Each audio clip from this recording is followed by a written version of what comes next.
I've been wanting to do this for a while. I'm going to take you through my makeup drawer. I haven't used makeup in quite a while, and there are reasons, but we'll get into that as we go. So, without a whole lot of prelude, I just want to tell you what I'm going to be doing. I'm going to be looking up each makeup product that I own on the Environmental Working Group's Skin Deep database. So I will be assessing, based on the information on there, whether the products that I have are safe enough to keep and use again, or if they're out of here.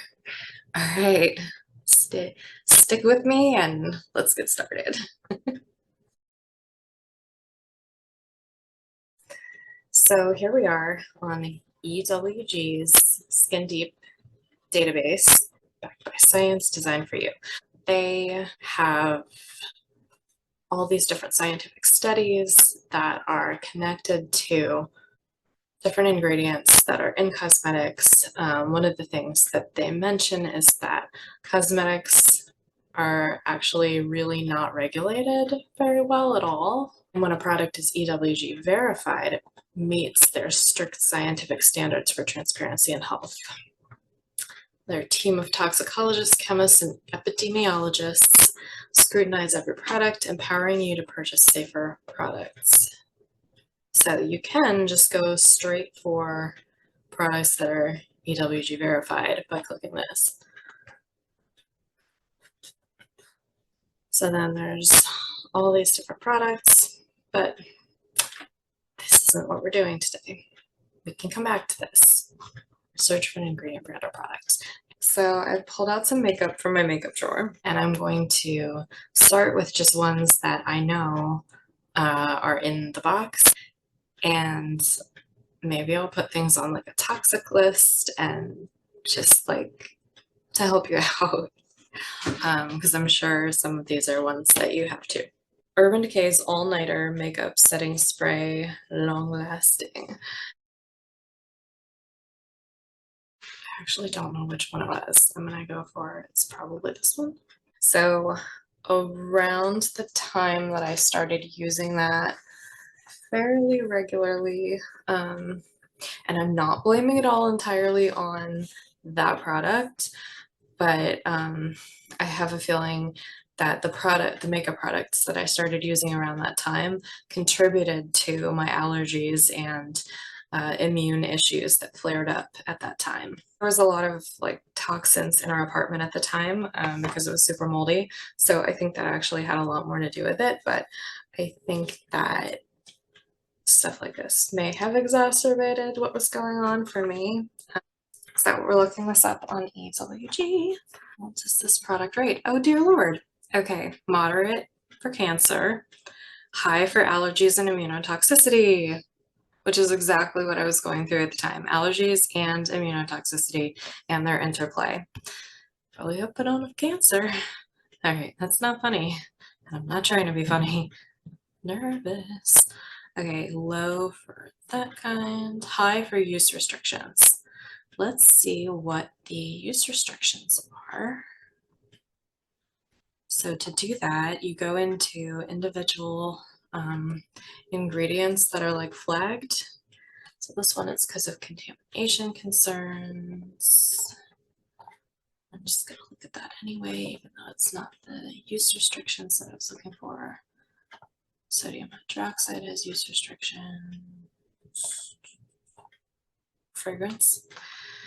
So that certainly contributed to the allergies, immunotoxicity, and the endocrine disruption that I was going through, or it certainly could have.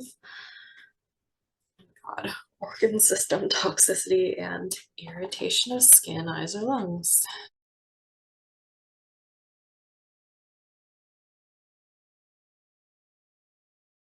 There's a lot in this that contributes to allergies and immunotoxicity.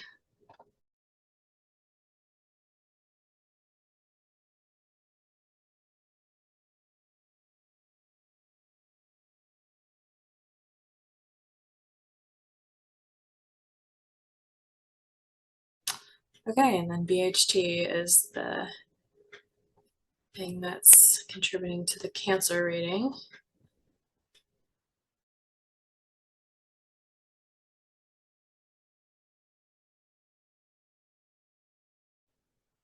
So I'm not going to look at that one because I don't really have any questions about it.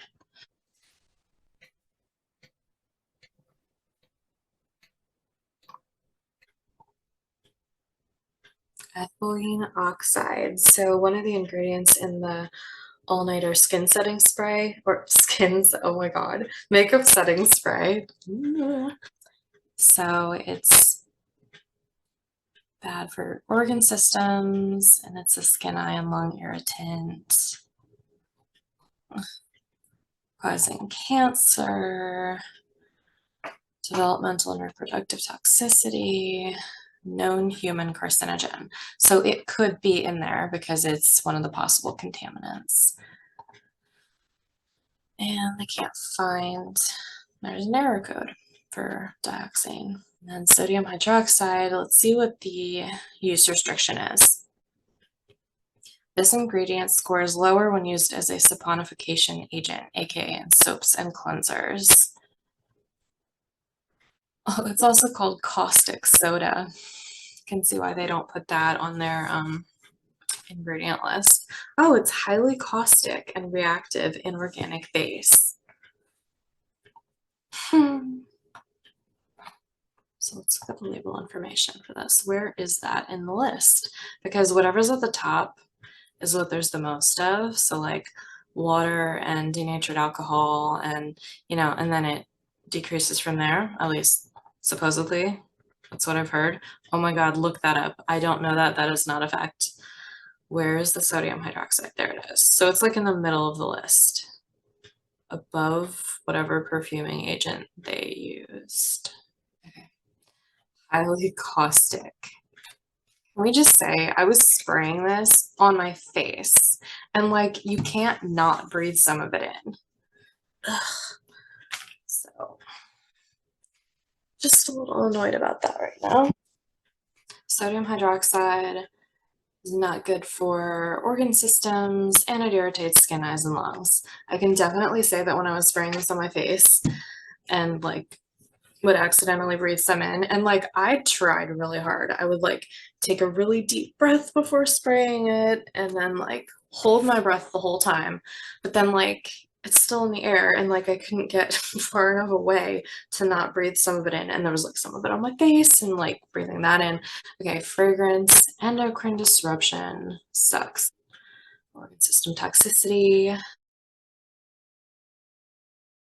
irritation or skin, eyes, or lungs from the fragrance perfume thing. Fragrance mixes have been associated with allergies, dermatitis, respiratory distress, and potential effects on the reproductive system. Oh, come on. High for allergies and immunotoxicity. Possible human respiratory toxicant, like if you breathe it in.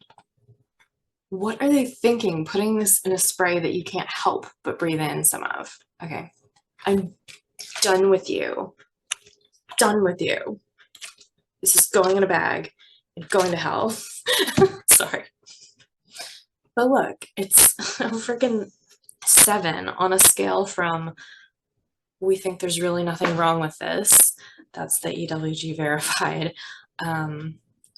to 10, which is the worst. It's a freaking 7. It's like not the worst of the worst of the worst that there is, but what could the worst possibly be? Like crushed up asbestos to put on your face? Because like this is already causing cancer, potentially disrupting your, okay, I've got to stop. I'm not trying to slander their product. I'm seriously not. Citronellol is a naturally occurring scent ingredient derived from plants such as rose, geranium, and lemongrass. That seems sort of natural. It's known as a toxicant or allergen though. So this is just one of those things that I say on repeat, that not everything natural is safe. So some of these are a little confusing. Organ system toxicity, classified as not expected to be potentially toxic or harmful. Sometimes I don't really understand, and so like I go through and I like look at everything that it says, because sometimes it's like, wait, So is that why it says low? It's a little confusing. But yeah. Okay. Limonene. Whatever limonene is. Let's find out what it is. If it says. A scent ingredient naturally occurring in the rind of citrus fruit. When storage and exposure to sunlight and air, degrades to various oxidation products which act as skin and respiratory irritants and sensitizers. So it makes your skin and breathing irritated and more sensitive. Definitely not what I needed at the time when I started using this product. I did not need to be more sensitive or have physical irritation going on. High for allergies and immunotoxicity, we already talked about that. So use restrictions. Recommended restricted use in cosmetics. Okay. Labeling requirement for allergens. Is it labeled as a potential allergen? The ingredients must be listed on the box instead of on the canister, spray bottle. Yeah. Benzyl alcohol. So this is another ingredient for this. I said I was done, but I'm going through all the dangerous ingredients just to tell you, because I wanted to find one that has these particular use restrictions because this is a spray. This ingredient score is higher if used in products that are inhalable, e.g. sprays, powders, because of respiratory concerns. I'm gonna make this bigger. Oh, that didn't do anything, did it? This ingredient score is higher if used in products intended for use around the mouth due to increased risk of ingestion and absorption. 100% you will get some of this in your mouth if you spray it on your face. Gross. Lipstick. Are you kidding me? Gross. So this is benzyl alcohol. Look and see if that's in your lip products for right now. Seriously. Expected to be toxic or harmful. Why is anybody putting this in makeup products?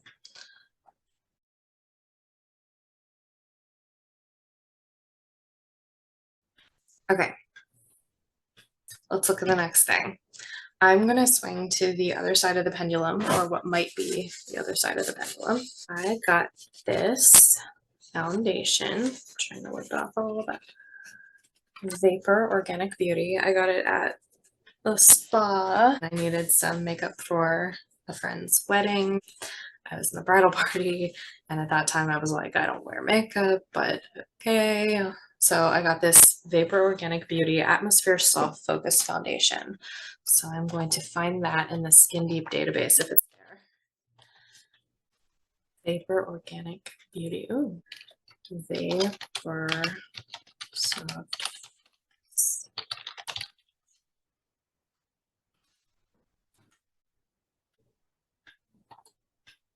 Okay, let's just assume that the formulations are fairly similar. All right, it's a 3. So, I mean, everybody knows green means go, yellow means give it a pause maybe, and red means stop. Right? Okay. Vapor Organic Beauty. Allergies and immunotoxicity, and developmental and reproductive toxicity. And it's called organic. I'm a little nervous. Is this just an instance of greenwashing or what? So things are looking pretty good. It's got seed oil, and haven't I heard bad things about mica? Persistence and bioaccumulation high. So it's super weird because sometimes on this site you'll feel like, wait, what? And you click an ingredient and it's like, wait, there is something bad, but it's not highlighted. Why is it not highlighted? Like silica amorphous, cancer moderate. Why is this a 1? Why is it? Let's find out. Okay, score is higher if used in products that are inhalable, like sprays and powders, because of respiratory concerns. In cosmetics for skin use, regular sand presents little, if any, risk to people. In contrast, for products that might be inhaled, silica particles are finely ground down and may be associated with respiratory toxicity, like getting silicosis, if you've heard of that. Okay, so this is not a concern because it's literally in a liquid.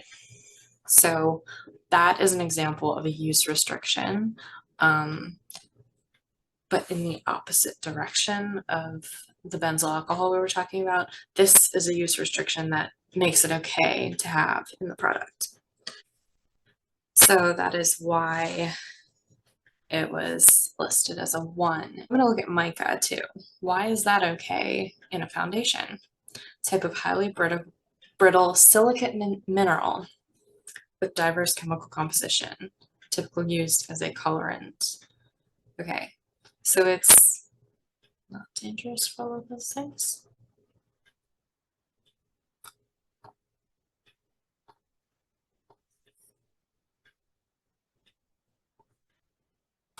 Well, I don't know. So let's just look at this. Canarium luzonicum, gum non-volatile. Allergies and immunotoxicity high. Persistence and bioaccumulation moderate. Okay, and iron oxides, enhanced skin absorption, persistence and bioaccumulation, non-reproductive organ system toxicity low.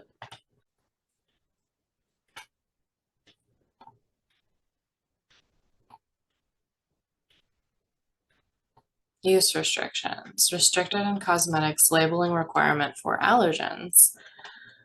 So designated as safe for general or specific limited use in food. That doesn't mean that it's good for everything or in every quantity. So who knows? It could be because there's a higher quantity of it or because it's bioaccumulative. They labeled it that way. I don't know how we determine scores. You could look at that if you're super interested. For right now, I'm just going to say anything that's basically a 3 or lower.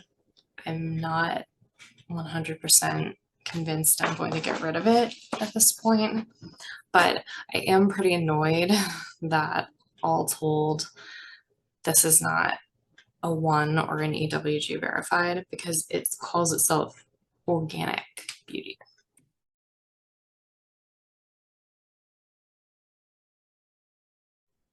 Now you're gonna find out that I have a favorite cosmetic brand. I do. I love their colors, and so that kind of convinced me. And actually, what got me there was this. I was looking for a good waterproof mascara for my wedding because who doesn't cry at a wedding? And so all the reviews were like cannonball. And then there were some other reviews that said other things, but they were more up and down, and people were pretty reliably psyched about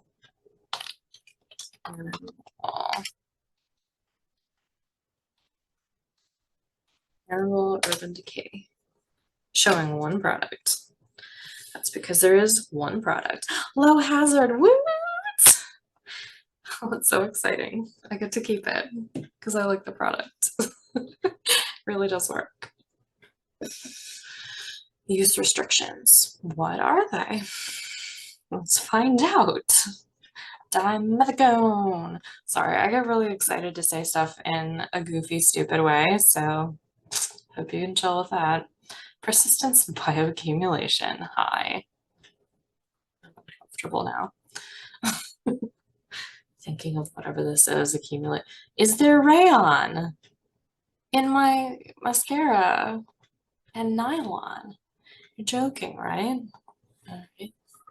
Let's find out about nylon and cosmetics. Nylon 66.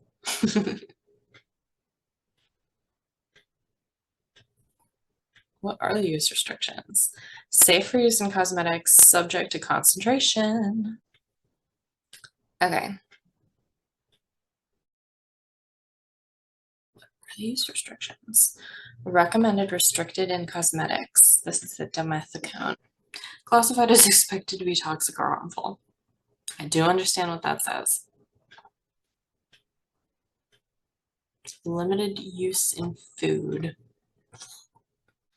I love when they give more details about the use restrictions, like can't be used in a spray, can't be used in a powder, or whatever, but this one does not. So I don't know, and I'm not super worried about it because it's in my 3 or below range that I have personally designated for myself.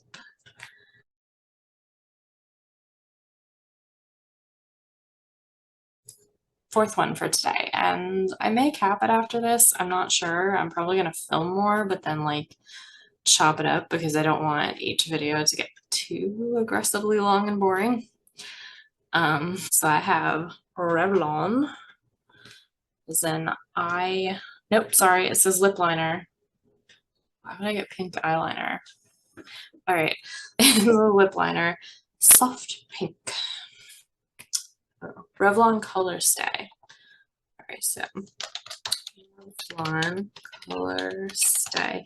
The ones, the brands that like I know have a whole ton of products, I try to put more details in so that I can not have to sort through as many products.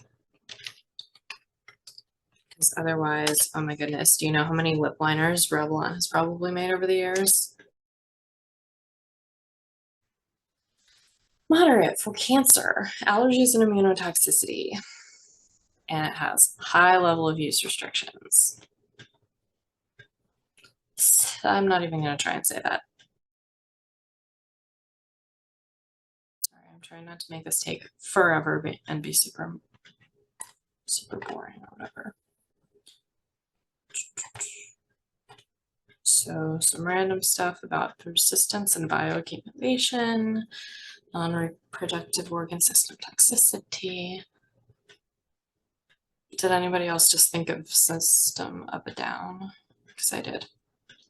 Okay, so this red number 6 or 7 lake, there's contamination concerns with, I know cadmium is carcinogenic. I don't know what aniline is. Okay, and then this FD&C blue, cancer, use restrictions are high. Let's find out. What else is more than low? Persistence and bioaccumulation, non-reproductive organ system toxicity, irritation, and more contamination concerns for aniline and cadmium. All right. 3 to 8, depending on usage. So it might be okay depending on how it's used, like sort of okay, or it might be one of the worst. All right. Ingredient score is higher in inhalable products. I'm trying to imagine using a blue colorant in something you would spray. Oh, or in powders. Okay. So like if it was in an eyeshadow, maybe. Bet it is. Bet it's a ton of eyeshadows. Okay. Cancer.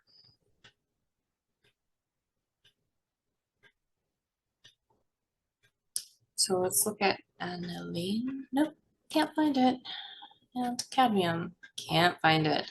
Why, guys? Why can you not find it? Why can I not click on open scientific literature? There should be a link there, I think. Moderate to high toxicity concern in humans. Associated with endocrine disruption. Okay, I'm starting to get overwhelmed by how not super great this is looking. And what was its rating even? Because it was only a 4. I don't know. I'm feeling a little like uncomfortable with the concerns. Specifically that cancer is at least moderate on this one. So I'm not sure yet if I'm going to get rid of this, but it is not in the definite keep pile.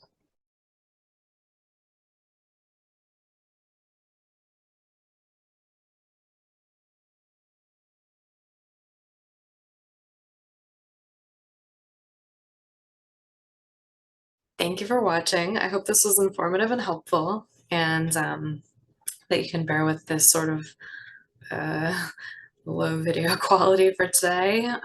Won't always be like that, I promise.